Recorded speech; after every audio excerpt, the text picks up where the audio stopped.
Hello, everybody. Welcome along. My name is Benjamin Bloom. This is the Benjamin Bloom Football Channel. Please leave your bias at the door and join us as we talk about Leeds United 3, Southampton 0. Good win for the dearly departed. So I will review the game as ever. And good news for Leeds, back into the top half of the table.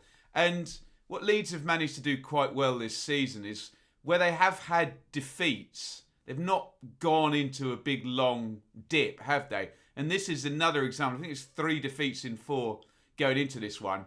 It's happened a couple of times this season. They've responded well to, sort of couple of 3 games of poor results. And last night was a similar pattern. However, a bit of a archetypal game of 2 halves, I think, because there were openings for Southampton in that first half. However, 3 second half goals. Leeds sweep away Southampton, who I think they were second in the league a few months ago, weren't they? So they're on a poor run. Leeds back into the top half, and the sort of viability of Leeds United as a top half team. We're still there. We're counting down the games, watching Leeds, and they're in the top half again. So you tell me. There are the teams now. Come on. I don't want to get into a massive, long Bielsa formation debate. So all I'm going to say is that's what SofaScore put up. I was covering Ipswich Hull last night, so I didn't watch the game in full. I've just gone back and researched this morning. What I do know is that when Bielsa goes against the front 2, he often drops in 3 centre halves, and we get this type of shape, this 3-3, fullbacks kind of tight, an extra row, maybe a number 10 up with the 2 wide players as opposed to, it's normally a number 8 further back behind Bamford. Call it what you like. It was 3-0, and these were the players. Meslier in goal. So, Llorente, Cooper and Strike, the centre halves. Ailing and Dallas, we call them wide, inverted fullbacks. Again, use whatever words you're comfortable with. Click. Central midfield there. Goes out after 59 minutes hurt. Let me know if there's any update on that. Leeds could do without losing anyone in central midfield. Again, without King Calvin Phillips last night. Rafinha and Harrison start every game at the moment. Tyler Roberts does not, but I believe he came in for the last game. And, Bielsa loves to give people a few games go, doesn't he? And Pat Bamford obviously having a great season. Up top, there's your Saints team. McCarthy, Bednarek, Vestergaard, Salisu and Bertrand are the back 4. Armstrong and Taylor wide. Ward-Prowse, he of the excellent free kick deliveries, and Romeo in central mid. Nathan Redmond, Che Adams, a couple of players we covered in the Championship over the years. Let's have a look at the action. And as I suggested in the first half, didn't go all a Leeds' way, and they would have been well prepped on this. Ward-Prowse free kick, Bednarek header, doesn't score from this one. It's a good chance early in the game. Ward-Prowse is a real good free kick expert, and it comes in from that right-hand side. Bednarek puts that one wide of the post. Who's that he's got in front of Stroke, isn't it? Good chance there. Now, here is Teller going down in the box with Llorente in close quarters. I don't want this channel to become ranting at YouTube, but I'm getting so fed up of this now. We do really have a diving problem now with VAR, don't we? I'm not having a pop at Teller because literally every single club has had an example of a player now this season where they've gone into the box and, there's someone remotely near them, they dribble the ball, and because of VAR and I think referees are a little bit scared to miss something, so they give it and then go back and check the VAR.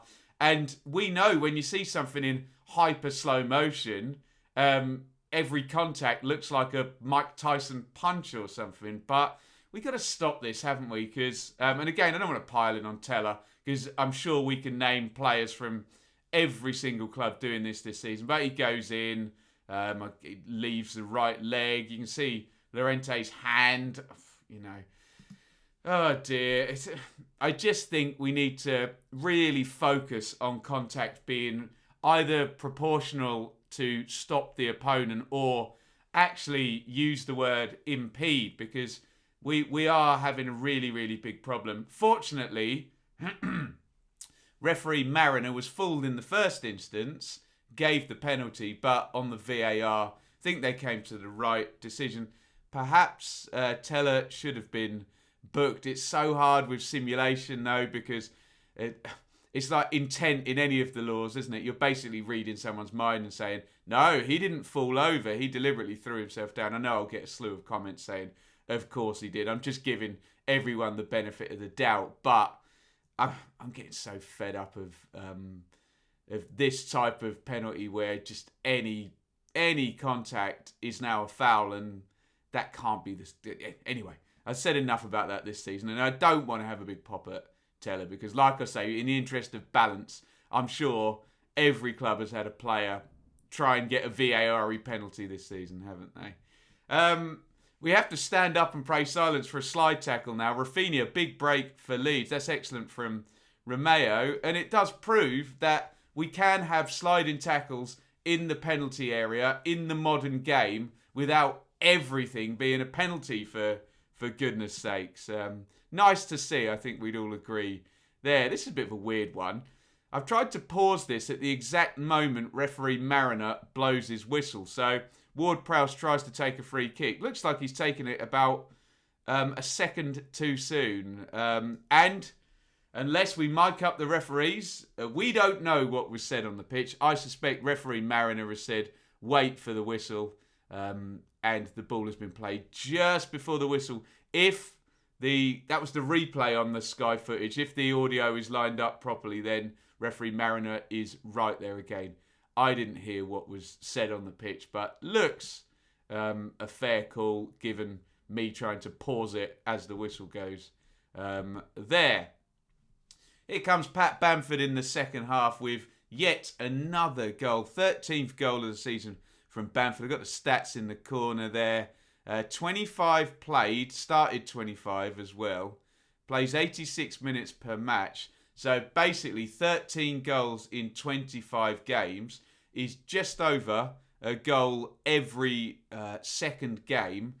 Project that out over the 38 games. That's going to be 19, possibly 20. If he can be just over a goal every second game, it will be 20. It's just incredible. Superb. I'm sure, like most of you, I covered the 2 Leeds seasons in the Championship with Bamford up top, and the narrative was he would get chances that were plenty better than that. That's not a big chance, is it? Look, he's on the edge of the box, pressure on the shooter, keeper positioned well, hits it on the run, left foot right into the corner. It's a brilliant finish. And he's just having a fantastic season. Good luck to him, is what I say. Got a lot of grief in the Championship, sometimes reasonably. I know, because there were games where he did miss far easier chances than that. That ain't happening this season. Well done, Pat Bamford. Brilliant. 13th for the season. 1-0 Leeds. And Meslier here makes the save. No, he doesn't. Wrong goalkeeper. Idiot. McCarthy makes the save from Llorente here. Could have been 2-0 there. Good save with the feet. And this is the one I was waiting for. Look at this from Stuart Dallas. 2-0. Now, I'm going to use the word Ronaldinho here. Listen carefully. I'm not either comparing Stuart Dallas to Ronaldinho or Dallas's goal here to Ronaldinho's brilliant goal against Chelsea. They were different, but it's the only sort of similar goal I could think of with a toe-poked finish from that sort of area of the pitch. Obviously, Ronaldinho flamboyantly stood up John Terry, dropped his shoulder, and as he dropped the shoulder, poked it around the other stunning goal by Ronaldinho. But the principle is the same, that you're surprising the goalkeeper with an early shot. And, I mean, look at it's a brilliant finish. 2 players it's got to go through, and he's going to curve it outwards, away from McCarthy's right, into the corner. Great goal from Dallas. And Leeds finishing was on point in this game. No longer doing those Championship games where their finishing was hopeless and they'd lose 1-0 to Charlton or something like that. this was really, really examples of great finishing. And if you want another one, look at that. Rafinha, free kick, left-footed. Ward-Prowse, take note. He's the don of free kicks, isn't he? He's on the edge of the wall, isn't he? Rafinha going to find the corner there. Nice mix of power, and he doesn't put it high. It kind of dips down, and I think that's what does for McCarthy. I think a lot of players go over the wall and try and use the fact the keeper's not gonna see it and then be able to get it into the top corner. But it's kind of round and up and down by Rafinha. It's a great goal, and what a great signing he's been. And well done, Leeds, because we don't often see them winning this way, do we? With just real hotshot finishing. It's normally loads of possession, loads of territory, wear them down, create a big chance, score. Do you know what I mean? Whereas this was a couple of moments for Saints in the first half, 0-0, and then some real tip-top finishing in the second half. And you can see, by the numbers, it's a pretty tight game. 54-46 Saints on the possession, 13-11 Saints on the shot, 7-5 in Leeds' favour on target, 2 big chances apiece. So it's very easy for me to conclude a tight game where excellent finishing from Pat Bamford, Stuart Dallas and Rafinha, the left foot bunch there, giving Leeds nice, I mean, I was going to say what looks like a comfortable win. 3-0 is a comfortable win, isn't it? So, well done, Leeds, for winning that way. A lot of teams will do that to you in the Premier League. Just have a look on the right-hand side there, and you can see what I mean about bouncing back. There are defeats, but then if you look there, there's 4 defeats in there and 4 wins. And that's going to come out, we know, over a long period of time at 1.5 points per game, and you will probably be in the top half of the table. I haven't done the exact mathematics on that. Speaking of the table, there it is, and it looks really, really nice for Leeds because everybody beneath them in that table, in the bottom half, has played the same amount of games. Yes, I accept that Spurs, Villa, Everton are the 3 teams with games in hand, but we've said many, many times during the season, if you're a Leeds fan, you're in the Premier League for the first time in 16 years, big picture, all of that stuff. Frankly, anything above 17th is good. It's improvement. Stay in the division, bank the money, move on. But early establishing yourself in the first year of as a top half team, especially, look, above the likes of Arsenal would be fantastic. Look, they may not make it. Who knows? 13 games to go. 35 points. It looks pretty viable. 11 wins. I mean, that's the same as Liverpool. Wow. I hadn't noticed that stat. It's obviously the lack of draws and the 12 defeats. But hey, they're coming back from defeats with wins, as I've said. For those people who do measure it in terms of relegation, which isn't unreasonable, I guess, first season up, 13 points above the drop zone with 13 games to go.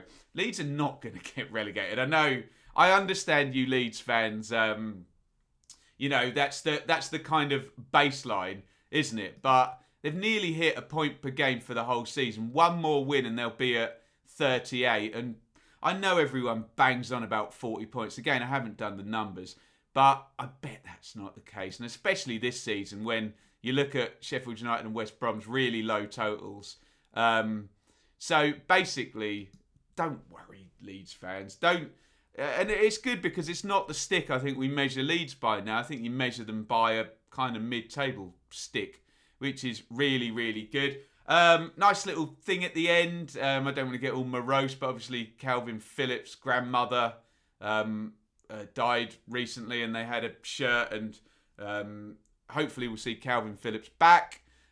We got Llorente back and starting. Koch, I think, is still a way off, and Rodrigo. So look, still players to come back in, but they found a way in this one, and a nice 3-0 win. Let me know what you think in the comments on this one. Big thank you to Jay Coyle, dearly departed, also known as Ben, couldn't bear to lose us. Jay is our fan sponsor. Thank you so much to Jay, mad keen Leeds fan. He'll be a happy bunny today, and I'll be a happy bunny if you follow Jay's example and go and get involved over on Patreon. Loads of good stuff there, exclusive Q&As, predictions in there that only go down that feed. You get certain privileges in terms of things we do on YouTube as well. We put the Patreons first in. And of late, a new show on there, Classics Reviewed. And one of the first games we did was Wimbledon 2, Leeds United 4, which I'm sure you Leeds fans will be very happy to remember. A virtuoso goal and hat-trick from Mr. Tony Yeboah in that one. So well worth checking out. Of course, I would say that. What you need to do, though, is get your thoughts in the comments on anything I have just said. Let's try and make this the place on YouTube where we get the best comment thread and, you know, some good balanced discussion about the whys and wherefores of the games we have seen. If you're a Southampton fan, welcome. I know sometimes opposition fans get a bit narky with me on these dearly departed videos, but we do skew slightly towards the dearly departed team, especially on an occasion where they've won. So do hit the subscribe button as well if you're a Southampton fan. But this show covers Leeds, West Brom, Fulham, Villa and Sheffield United in the main. With all of that being said, thank you very much for watching. Congratulations, Leeds, on a good win. And it's the big dearly departed derby at the weekend. Leeds are playing Villa. Look forward to that one. Thank you, everybody, for watching. Over and out. Thank you so much for watching. If you enjoyed this video, please hit the like button to see more videos from this channel. Hit the subscribe button and to be notified every time we upload. Ring the bell for those notifications to come through on your device. If you really want to support the channel and me as a content creator, I will be eternally grateful if you head over to the merch store and grab something, or support over on Patreon, patreon.com/Benjamin Bloom. Thank you for your time. Go and watch another video.